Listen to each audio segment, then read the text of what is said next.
ដំរីបងមួយឈ្មោះវាតកដំរីប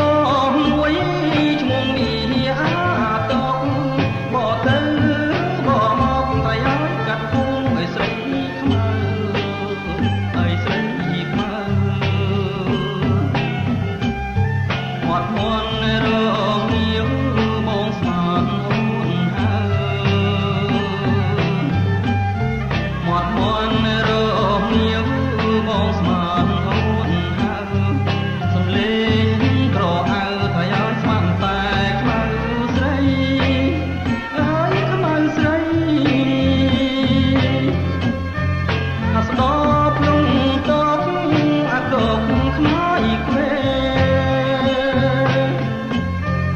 អាស្ដោភ្លុងតក